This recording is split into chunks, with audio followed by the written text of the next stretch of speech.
November 29th, 2013. Guys, I'm about to lose my voice. I think I'm getting the flu or something.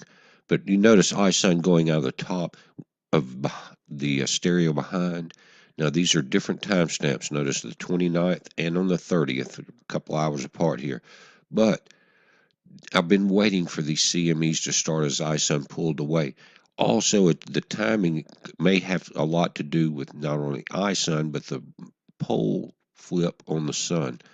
And you can pause this and read it, and it says these dark regions of the sun during this time can cause solar flares and CMEs.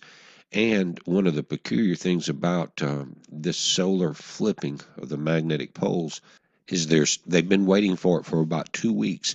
Now it started in the north pole of the sun has already reversed, but the south pole didn't.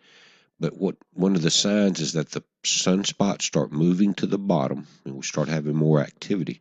And that's what you're seeing here in a way, guys. You see how low these sunspots are getting.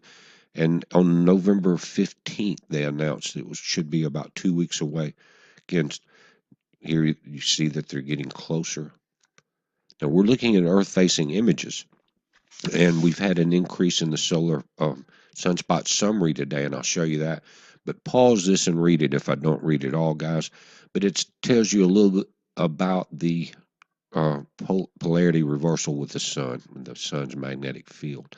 Because it talks about that the polarity reversal builds up over time. A sunspot spreads out, causing the sun's magnetic field to migrate from the equator of the star to one of the sun's poles. As this change occurs, magnetic field reduces to zero and then comes back with the opposite polarity.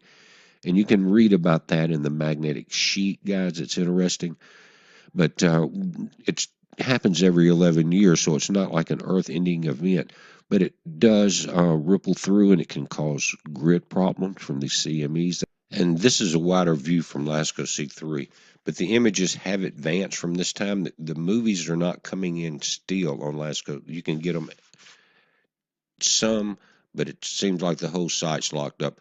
But the images, like this one, comes in ahead of the movies you see, so that you can see the flare has advanced further out. Now look at stereo ahead in the latest images, guys. This is a powerful CME. It's not directly Earth facing. It is pulling off from the right side of the sun and downward. But this is a reversed image from our 335 camera on the J Helio viewer.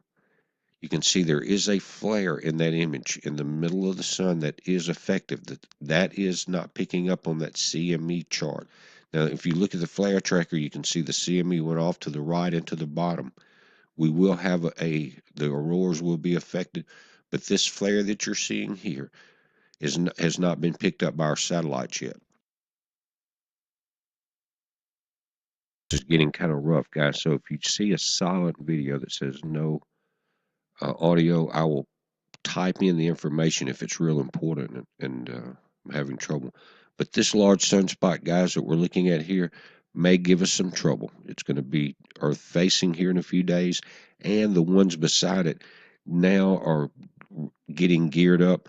What's happened, you see 1910 and 1907 there. They're next to each other. They have alpha, beta, gamma between them. All they have to do is join that region there, and we have Earth-facing capabilities. But down in the bottom left, the 1909 is that large area.